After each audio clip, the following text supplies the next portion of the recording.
মুসলমান, আজকে আমার কয়েকজন ছাত্র ভাইকে মাথায় পাগড়ি পরায় দেওয়া হলো। এ মুসলমান জন, হাসুরের ময়দানে বড় ভয়ঙ্কর একটা সময় আসবে। ওই সময় সবাই ইয়া নাফসি বলে কান্না করবে। হাসরের ময়দানে হাজার হাজার বৎসর দাঁড়ানো থাকবে, চতুর্দিক থেকে জাহান্নাম পাগল হয়ে যাবে। হাল মিন মাজিদ, আয় আল্লাহ আমারে খাবার দাও। আমার আল্লাহকে বলবে, আয় আল্লাহ খাবার দাও। আর হাসরের ময়দানে সব মানুষেরা কান্না করবে আর বলবে, মালিক, হাসরের ময়দান বড় ভয়ঙ্কর, আর আমরা সহ্য করতে পারি না। আয় আল্লাহ তাড়াতাড়ি বিচারের কাজটা শুরু করে দেন। আল্লাহ বলো, জাহান্নাম থামো, আমি আল্লাহ বিচারের কাজ শেষ করে তোমার খাবার আমি তোমারে দিয়ে দিব। শেরপুরের মানুষের পিছনে জাহান্নামের আগুন।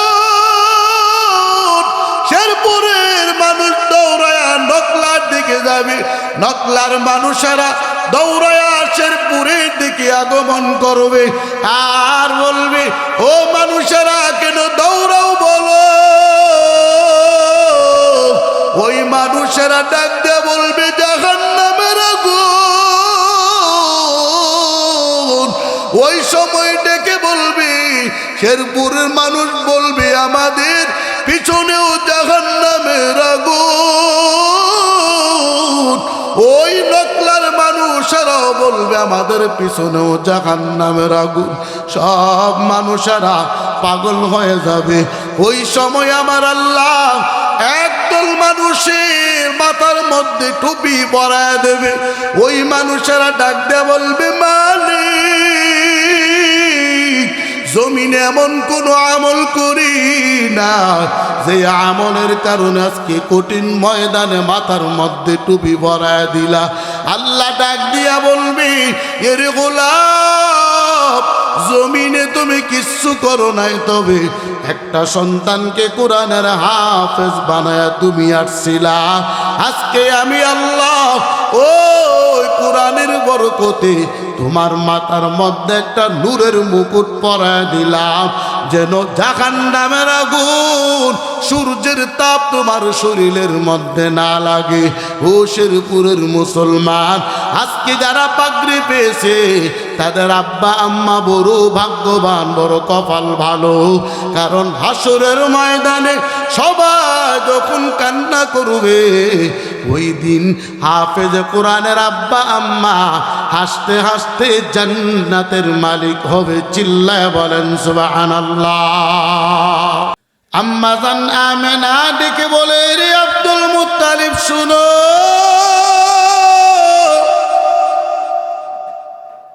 আমি আমেনা একদিন ঘুমের ঘরে ঘুমাই, স্বপ্নের যুগে আমার আল্লাহ মানে ডাক দেয়া কয়, আমেনা, তোমার গর্ভে যে সন্তান, এটা সাধারণ কোনো সন্তান নয়।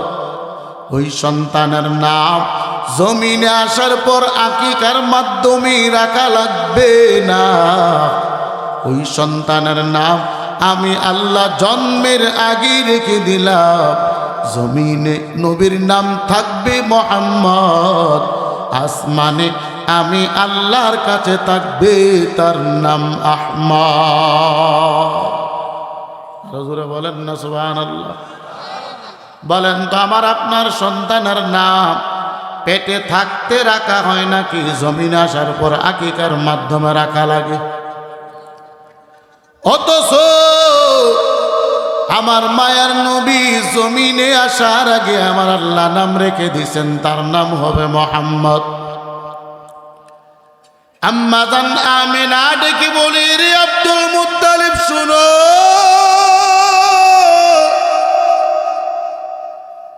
আমি একদিন ঘুমের ঘরে ঘুমায় তাকায় দেখি আমার ঘরের মধ্যে একজন নারী সাদা কাপড় পরিধান করি আমার ঘরের মধ্যে বসা। আমি জিজ্ঞাসা করলাম, আম্মা জান বলো তোমার পরিচয় কি, তুমি আমার ঘরে কি করো? ওই মহিলা ডাক দেয়া বলে, আম্মা জান আমেনা, আমার আপনি চিনবেন না, আমি হলাম হজরতে ঈসা নবীর আম্মা হজরতে মরিয়ম আপনার ঘরে হাজির। আম্মা জান এবার ঘরের ওই কোনায় তাকাইয়া দেখি আরেকজন মহিলা বসা, দেখি বলি আপনার পরিচয় কি বলি? ওই মহিলা ডাকতে বলি, আম্মা জান আমার পরিচয় আমি মুসা নবীর বোন উম্মে কুলসুম, আমার আপনি চিনবেন না। এবার আম্মা জান ওই কোনায় তাকায় দেখে আরেকজন মহিলা বসা, ডাক দেয়া বলে, আপনার পরিচয় কি, আমার ঘরে কেন আসলেন? মহিলা ডাক দেয়া বলে, আম্মা জান আমার আপনি চিনবেন না, আমি হলাম ফেরাউনের স্ত্রী হযরতি আসিয়া আপনার ঘরে হাজির। চিল্লায় বলেন সুবহানাল্লাহ। শেরপুরের মুসলমান বলো, আসিয়া সাধারণ নাকি অসাধারণ নারী? আরো জোরে বলেন। ফেরাউনের স্ত্রী, ফেরাউন নিজেরই নিজে খোদা দাবি করে, আনা রব্বুকুমুল আলা, আমার চাইতে বড় খোদা কেউ নাই। ওই দিকে আসিয়া মুসা নবীর কাছে কালেমা পড়ে আল্লাহর গোলামি করে গোপনে গোপনে, কেউ যেন না জানে। হঠাৎ করে একদিন আসিয়া মাথার চুল আশ্রাইতেছি, চিরুনিটা জমিনের মধ্যে পড়ে গেলেন। আসিয়া চিরুনিটা ওঠানোর সময় বিসমিল্লাহ বলে আওয়াজ দিলেন। পিছন থেকে ফেরাউন ডেকে বলি, রে আসিয়া তুমি বলো কার নাম নিয়া জমিন থেকে চিরুনি উঠাইলা? আসিয়া বলে, আমার মালিক আমার আল্লাহর নামে আমি চিরুনি উঠাইলাম। ফেরাউন ডাক দেয়, কই আসিয়া তোমার মালিক তো আমি ফেরাউন, তোমার আল্লাহ তো আমি ফেরাউন, তুমি বলো কোন মালিকের নাম নিয়া জমিন থেকে চিরুনি উঠাইলা? আসিয়া ডেকে বলে, এরে ফেরাউন শুনো, এতদিন আমি গোপন রেখেছি আর গোপন রাখবো না। আমি মুসা নবীর আল্লাহর কালিমা পড়ে ইমানদার হয়ে গেছি। তুমি ফেরাউনকে আমি আসিয়া আল্লাহ মানি না, মালিক মনে করি না। ফেরাউন ডাক দিয়া কয়, এরি আসিয়া শুনো, মুসা নবীর আল্লাহর কালেমা পড়ার কারণে তোমার কি শাস্তি হতে পারে তুমি জানোনি? আসিয়া বলেন, না না, সর্বোচ্চ মৃত্যু হবে, এরপরে তো আর কিছু হবে না, আমি মরতে রাজি, কিন্তু আমার আল্লাহর কালেমা ছাড়তে আমি আসিয়া রাজি না। এবার ফেরাউন হামানকে দিয়া বারবার আসিয়াকে বুঝায়, রে আসিয়া ফেরাউন কি আল্লাহ মানো, নয়তো তোমাকে হত্যা করা হবে। আসিয়া বলেন, না না। মুসা নবী চলে যায়, ডাক দেয়া বলে, এ পয়গম্বর মুসা বলো আমার ব্যাপার আপনি কিচ্ছু জানেননি? মুসা নবী কয়, হ্যাঁ জানি, তোমার ফেরাউন ফাঁসির কাস্টে ঝোলাবে। আসিয়া ডেকে কয়, এ মুসা আমারে ফাঁসির কাস্টে ঝুলাইবে, আমার কোনো আফসোস নাই, তবে তুমি বলো আমার আল্লাহ আমি আসিয়ার প্রতি রাজি আছিনি? মুসা নবী ডাক দিয়া কয়, এরে আসিয়া আমার আল্লাহ তোমার প্রতি বড় রাজি এবং খুশি। আসিয়া আবার মুস্কি মুস্কি হাসি। ফেরাউন ডাক দেয়া কয়, এরে আসিয়া মরণ সামনে দেখলে সবাই ভয় পায়, তুমি আসিয়া কেন হাসো? আসিয়া কয়, ফেরাউন আমি এই জন্যে হাসি কারণ তুমি বড় অন্ধ, তুমি কিচ্ছু জানো না, কিচ্ছু বুঝো না। ফেরাউন কয়, আমি কি বুঝি না, তুমি যা বুঝো। আসিয়া কই তাকায় দেখ, আসমান থেকে জমিন পর্যন্ত আমার আল্লাহ ফেরেশতা নাজিল করেছেন আমারে ফাঁসির কাষ্টে ঝুলাইতে দেরি আমার আল্লাহ আমাকে জান্নাতের মালিক বানাইতে দেরি করবে না। আর যারা বলেন না সুবহানাল্লাহ।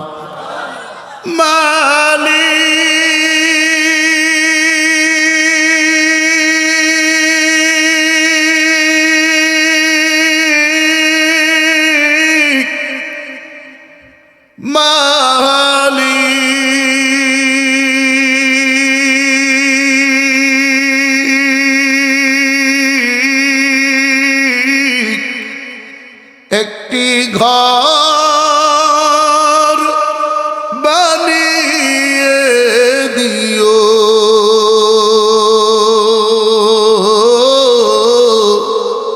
একটি ঘর বানিয়ে দিও মালিক তুমি জান্নাতে তোমার কাছে আমার একটি ঘর বানিয়ে দিও একটি ঘর বানিয়ে দিও। জবান খুলে বলেন আল্লাহু আকবার। আরো জোরে আওয়াজ দিয়ে বলেন আল্লাহু আকবার। আমরা মালিকের ওই জান্নাতে যেতে চাইনি? হ্যাঁ, কারা কারা চান একটু হাত ওঠা। ভাই চাও না একটু বাড়ায়। আল্লাহ সব ভাইকে কবুল করে, সকলে বলেন আমিন। আরো জোরে বলেন আমিন। জান্নাতে নামাজ পড়ে নাকি নামাজ ছেড়ে? আরো জোরে বলেন। সপ্তাহে কত ওয়াক্ত? হ্যাঁ হ্যাঁ, একজন কইছে সব 5 ওয়াক্ত। আল্লাহ সব ভাইকে প্রতিদিন 5 ওয়াক্ত নামাজ জামাতের সঙ্গে আদায় করার তৌফিক দান করে, বলেন আমিন। ভাই রিফেক্টটা বেশি হচ্ছে, সাউন্ডটা বাড়ান। রিফেক্ট এত বেশি না, একটু একটা দেন, রিফিট একটা দেন। খারাপ লাগতেছে? হ্যাঁ, চতুর্দিক থেকে কথার আওয়াজ শোনা যায়। কথার আওয়াজ শুনলে তো বয়ান করা যায় না। কথার আওয়াজ থাকলে বয়ান করা যায়?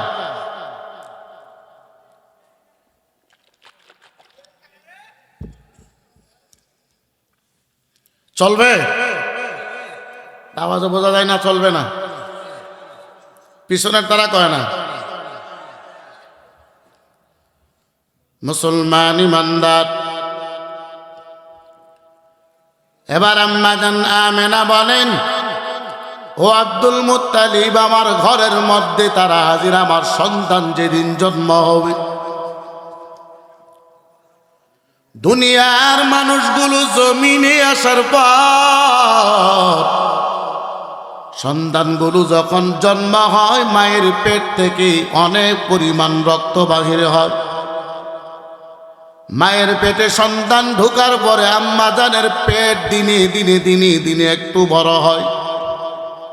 আম্মা জান আমেনা বলেন, ও মক্কার মানুষেরা, আমার পেটে মোহাম্মদ ছিল, কেউ বলবে না, কারণ আমার পেট উঁচা হয় নাই, যেমন ছিল তেমনই আছে। আমার মোহাম্মদ জমিনে যেদিন এসেছে, আমার শরীর থেকে রক্ত পড়ে নাই। এমনকি মোহাম্মদের শরীরের মধ্যে রক্ত লাগা ছিল না। মোহাম্মদ জমিনে এসে মানুষের বাচ্চাগুলো কান্নার আওয়াজ, আমার মোহাম্মদ জমিনে আসার পরে কান্না করে নাই। মোহাম্মদ জমিনে আসতে দেরি, মালিকের দরবারে সিজদা করে শুকর আদায় করতে দেরি করল না। আমাদের সন্তানেরা জন্মের পরে কি করে? আওয়াজ দেয় না? আরো জোরে বলেন। কান্না করে। আমার নবী কান্না করে নাই। আমার নবী জমিন আসার পরে সিজদায় পরে মালিকের দরবারে শুকর আদায় করলেন। ওই বৎসর লম্বা ঘটনা। ওই বৎসর তায়েফের একটা কাফেলা মক্কার মধ্যে আসছে সন্তানগুলো দত্তক নেওয়ার জন্যে। ওই সময় তায়েফের ভাষা ছিল বড় শুদ্ধ ভাষা, সন্তানগুলোরে ওই জায়গায় দত্তক দেওয়া হতো ভাষা শেখার জন্যে। আমার নবী যেই বৎসর জন্মগ্রহণ করেছেন একটা কাফেলা আসছে তায়েফ থেকে মক্কার মধ্যে। সবাই বড় লোকের সন্তানগুলো নিয়ে নিয়ে বাড়ির দিকে রওনা। আম্মাজান আমেনা কয়, আমার কানের মধ্যে কত বাচ্চার কান্নার আওয়াজ, কত ঘোড়া উটের পায়ের আওয়াজ আমি আমেনার কানের মধ্যে লেগেছে। কেউ আমার মোহাম্মদকে নেওয়ার জন্য আসি না, কারণ আমার মোহাম্মদ গরিব, টাকা নাই, বাবাও নাই, এতিম সন্তান। আমি আমেনা গুরির মধ্যে হাজির। এমন সময় একজন মহিলা আম্মাজান আমেনার কাছে গিয়া কই, আমেনা আপনার সন্তানটাকে নেওয়ার জন্য আমি এসেছি। আম্মাজান ডেকে বলে, এরে হালিমা বলো, বুঝে শুনি তুমি আমার ঘরে ঢুকছো কিনা? হালিমা বলে, কেন? বলে, আমার সন্তানকে যদি তুমি নাও আমি টাকাও দিতে পারবো না, স্বর্ণ মুদ্রা দিতে পারবো না, কারণ আমার সন্তান বড় গরিব, আমার সন্তানের বাবা নাই, এতিম সন্তান, বাবা দুনিয়া থেকে বিদায়। হালিমা ডাক দিয়া বলেন, ও আমেনা আপনার সন্তানটাকে আমার কাছে দেন, যদি পছন্দ হয় নিয়ে নেব। আম্মাজান আমেনা আমার মায়ার নবীকে সামনে দুইটা হাত বাড়াইয়া দিলেন। হালিমা ডাক দেয়া কয়, আমেনা সন্তান তো দিয়েছো, সন্তানের চেহারা দেখা যায় না, একটু চেহারাটা দেখাও। আম্মাজান আমেনা আমার মায়ার নবীর চেহারার কাপড় সরাইতে দেরি। হালিমা ডাক দিয়া কয়, এরে আমেনা শুনো, আল্লাহর কসম আমি হালিমা এর আগে এত সুন্দর সন্তান কোনোদিন দেখি নাই। চিল্লা বলেন সুবহানাল্লাহ। আম্মাজান আমেনা বলেন, এরে হালিমা শুনো, আমার সন্তান কত ভদ্র, আমার সন্তান কত ভালো। রাতের বেলা আমি আমেনার সঙ্গে আমার সন্তান ডান কাত হয়ে ঘুমায়, সারা রাত আমার সন্তান একটু নড়াচড়া করে না, সকাল পর্যন্ত ডান কাতে ঘুমায় থাকে, নড়াচড়াও করে না। অথচ আমাগো সন্তান রাতের বেলা ঘুমাইলে বিছানায় প্রস্রাব করে, পা থাকে আম্মাজানের মুখের মধ্যে, বাবার বুকের উপরে। আমার আম্মাজান বলেন, আমার মোহাম্মদ সারা রাত এক কাতে ঘুমায়, ডান কাত হয়ে সকাল পর্যন্ত ঘুমায় থাকে। হঠাৎ করে একদিন আমি গোসলখানায় গোসল দেয়, এমন সময় আমার কানের মধ্যে একটা আওয়াজ চলে আসছে আমার ঘরের ভেতর থেকে। আমি আমেনা বড় ভয় পেয়ে গেলাম, না জানি আমার মোহাম্মদকে কেউ চুরি করে নেওয়ার জন্য চলে আসছে। আমি আমেনা গোসলখানা থেকে পর্দাটা সরাইয়া আমার মোহাম্মদের দিকে তাকাইলাম। আমি তাকায় দেখি আমার মোহাম্মদ দুইটা পা দুইটা হাত উপরের দিকে দিয়া কার সঙ্গে যেন খেলা করে। আমি আমেনা অবাক হয়ে গেলাম, কি ব্যাপার? আমার মোহাম্মদকে তো আমি খেলনা কিনে দেই না, কারণ আমি বড় গরিব। আম্মাজান আমেনা কই, আমি আবার মোহাম্মদের কাছে গেলাম, তাকায় দেখি আমার মোহাম্মদ দুইটা হাত পা দিয়া উপরে খেলা করতেছে, আর আমার আল্লাহ আসমানের তারকাগুলোরে আমার ঘরের সামনে নিয়ে আসছে। আমার মোহাম্মদের সঙ্গে আমার আল্লাহ তারকারাজিগুলো খেলা করতেছে। চিল্লায় বলেন সুবহানাল্লাহ। বলেন তো আমার নবী সাধারণ নাকি অসাধারণ? আরো জোরে বলেন। আমার নবীর পরে কোনো নবী আসেনি? আওয়াজে বোঝা আছে? আমার নবীর পরে নবী নাই। যারা বলবে নবীর পরে নবী আছে তারা হলো কাদিয়ানি। আর কাদিয়ানি বিনা দলিলে কাফের। যারা বলবে না তারাও কাফের, কথা ঠিক কিনা? নবীর পরে নবী আসেনি? হ্যাঁ, আওয়াজে বোঝা যায় সন্দেহ আছে। মুসলমান বলো, ওই নবী এর পর কোনদিন উম্মতের জন্য বদদুআ করেন নাই। আমার নবী বলেন, হেরে উম্মতের দল, আমি নবীর সঙ্গে জান্নাতে যেতে হলে নামাজ আদায় করা লাগবে, কোরআন পড়া লাগবে। নামাজ কোরআন যদি পড়ো, আল্লাহর হুকুম মানো, নবীর তরিকা মানো, আমার নবী বলেন হাসরের ময়দানে আমি নবী সুপারিশ করে তোমাদেরকে জান্নাতে নেব। জান্নাতে যাওয়ার দরকার আছে? আরো জোরে বলেন। জান্নাতে যেতে হলে নামাজের প্রয়োজন আসেনি, কোরআন পড়ার প্রয়োজন আসেনি। দেওবন্দির ইতিহাস কিতাবের মধ্যে একটা সুন্দর ঘটনা পাইলাম। এক এলাকার মানুষ সবাই মূর্খ, কেউ শিক্ষিত নাই, সবাই মূর্খ, কিচ্ছু জানে না। ওই এলাকার একজন কৃষক জমিন থেকে বিদায় হয়ে গেলেন, কেউ জানাজা পড়াইতে পারে না, গোসলও করাইতে পারে না। সব মানুষেরা ওই কৃষকের লাশটা কি রাস্তার পার্শ্বে নিয়ে দাঁড়ানো একজন আলেমের সন্ধান। কারণ ওই জামানায় আলেম বেশি ছিল না, বড় কম ছিল আলেম। এখন তো আলহামদুলিল্লাহ আমাদের ঘরে ঘরে ঘরে ঘরে এলাকায় এলাকায় আলেম পাওয়া যায়, কথা ঠিক কিনা? আপনার এলাকা আসেনি? হঠাৎ করে তাকায় দেখি একজন আলিম টুপি পরিধান করে দাড়িওয়ালা পাঞ্জাবি লাগানো রাস্তা দিয়া চলে যায়। সব মানুষেরা সামনে দাঁড়াইয়া হুজুরকে বললেন, হুজুর আমরা বড় বিপদের মধ্যে পড়েছি, একটু সহযোগিতা করে দেন। হুজুর বলে, কি করতে পারি বলো? একজন কৃষক মারা গেছে, আমরা গোসল করাইতে জানি না, জানাজা দাফন করতে জানি না। আপনি যদি একটু আমাদেরকে কাজটা করে দেন আমরা বড় উপকৃত হতাম। আলেম ডেকে বলে, না না, আমার অফিসের সময় হয়ে গেছে, আমার দ্বারা সম্ভব না, সময় বড় কম।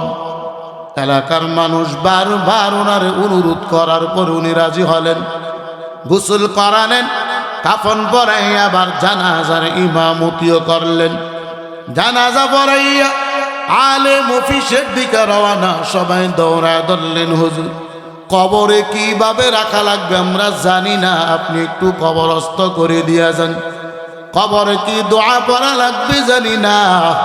আলেম সবাই রে নিয়ে আবার কবরে লাশটা রাখিয়া দোয়া পড়লেন, মিনহা খালাকনাকুম ওয়া ফিহা নুঈদুকুম ওয়া মিনহা নুখরিজুকুম তারাতান উখরা। এবার আলেম দাফন করিয়া অফিসের দিকে রওনা, অফিসে চলে গেলেন।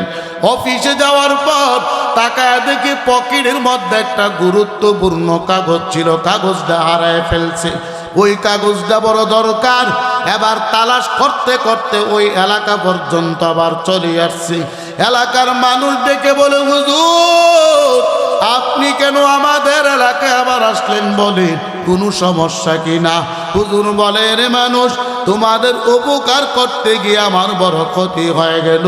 আমার একটা কাগজ ছিল, কাগজটা আমি হারায় ফেলেছি, কোথাও তালাশ করে পায় না। মনে হয় আমি লাশটা কবরে রাখার জন্য যখন গেলাম আমার পকেট থেকে কাগজটা কবরের ভিতরে পড়ে গেছে। চলো কাগজটা কবর থেকে বাহির করে নে। এলাকার মানুষ সবাই গেলেন কবরের মধ্যে। ওই আলেম কবর খনন করিয়া কাগজ বাহির করার জন্য মাটিগুলো সরাইলেন। ওই আলেম চাটাইটা উপরে উঠাইতে দেরি, চোখের পাওয়ার কবরের বাঁশের সামানা দিয়া নিচের দিকে চলে গেল। আল্লাহু আকবার বলে চিৎকারের আওয়াজ। ওই আলেম ডেকে বলে, এর এলাকার মানুষ বলো, ওই কবরের কৃষকের পরিচয়টা কি বলো? সবাই বলে, হুজুর সাধারণ একজন কৃষক, আলেম বলে না না, সাধারণ কৃষক না। তোমরা বলো তার আমল কি ছিল? বলে আমরা তো জানি না। তার একটা মেয়ে আছে, মেয়েটাকে জিজ্ঞাসা করলে পাওয়া যাবে তার আমল কি ছিল। এবার আলেম এলাকার সব মানুষ নিয়ে বাড়ির মধ্যে হাজির। ও আম্মা জান বলো তোমার আব্বার আমল কি ছিল? মেয়েটা চোখের পানি ছেড়ে কান্না করে আর বলে হুজুর আমার আব্বার এমন কোন আমল ছিল না। আমি দেখতাম আমার আব্বা সারাদিন মানুষের বাড়ি বাড়ি বাড়ি বাড়ি কাজ করতো। কাজ শেষ করার পর ইশারের নামাজ আদায় করিয়া এলাকার সব মানুষেরা যখন ঘুমায় যাইত, আমার আব্বা যার বালিশের উপর একটা বই রেখে কি যেন বলতো। আমার আব্বা মূর্খ মানুষ, পড়তে জানে না, হাতের এই আঙ্গুল দ্বারা ওই কিতাবের মধ্যে আঙ্গুলটা ঘুরাইতেন আর বলতেন সাদাক্তা ইয়া কালাম, এই কথাগুলো সত্য, আমি আর কিচ্ছু জানি না। আলেম বলে কিতাবটা আমাকে দাও। কিতাবটা হাতে নেওয়ার পর তাকায় দেখে কিতাবের মধ্যে এখনো ওই কৃষক মানুষের চোখের পানির চাপ পড়ে আছে। হাতের আঙ্গুল বারবার বারবার উপরে ঘোরানোর কারণে ওই কিতাবের মধ্যে কোনো চাপ পড়ে আছে। ওই আলেম এবার চোখের পানি ছেড়ে কান্নার আওয়াজ। এলাকার মানুষেরা ডাক দিয়ে কই আলেম বলো কবরের মধ্যে আপনি কেন কান্না করলেন? ওই আলেম বলে এই এলাকার মানুষ শুনো, আমার হাতে যেই বইটা তোমরা দেখতেছো এটা দুনিয়ার সাধারণ কোনো কিতাব না, এটা হলো আমার আল্লাহর পবিত্র কালাম আল কোরআন। আমি কবরের মধ্যে কেন কান্না করেছি জানো? আমি যখন ছাটাইটা উপরে উঠাইলাম তাকায় দেখি ওই বান্দার কবরটা জান্নাতের বাগান, চতুর্পার্শ্বে ফুলের বাগান, বিছানার মধ্যে ঘুমন্ত। আমি আলেম ভয়ে কান্নার আওয়াজ করেছি কারণ ওই আল্লাহর গোলাম জান্নাতের বিছানায় ঘুমায়। আমি কবরের মাটি সরানোর কারণে জান্নাতি একজন মেহমানের ঘুমে ডিস্টার্ব করলাম, এই জন্য আমি ভয়ে কান্না করে দিলাম। এর শেরপুরের মুসলমান বলো ওই কৃষক যদি কোরআন পড়ার কারণে কবরটা জান্নাতের বাগান হয়, আমরা কোরআন পড়লে আমাদের কবর জান্নাতের বাগান হবে কি হবে না? আরো জোরে বলেন কোরআন পড়ার দরকার আসেনি? মরণ থেকে বাঁচা সম্ভব? আরো জোরে বলেন, কথা বুঝেননি আমার? মরণ থেকে বাঁচা সম্ভব নি? আজরাইলরে মনে হয় ঘুষ দেওয়া যাবে। হ্যাঁ, যদি ঘুষ দেওয়া যাইতো সাদ্দাত আজরাইলরে ঘুষ দিয়া হলো জান্নাত আগে দেখতো, কথা ঠিক কিনা? মরণ থেকে যতই পালাও মরণ তোমায় নিবে গিরি, যদিও সুদূর আকাশ পানে লুকাও সেটাই। হুজুর আপনাদেরকে হয়তো নসিহত করবেন, আখিরি নসিহত করবেন, শুনবেন ইনশাআল্লাহ। আল্লাহ আমাদের সবাইকে শেষ পর্যন্ত থাকার তৌফিক দান করে, বলেন আমিন।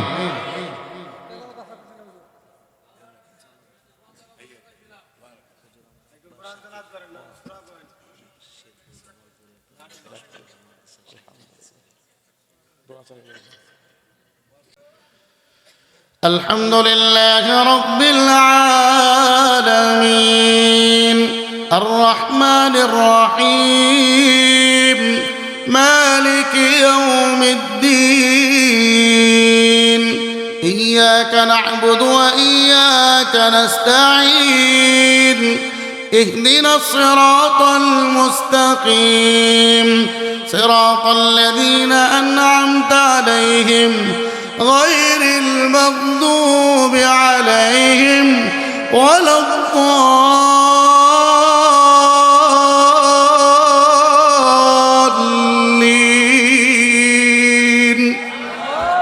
আরো জোরে বলেন আল্লাহু আকবার।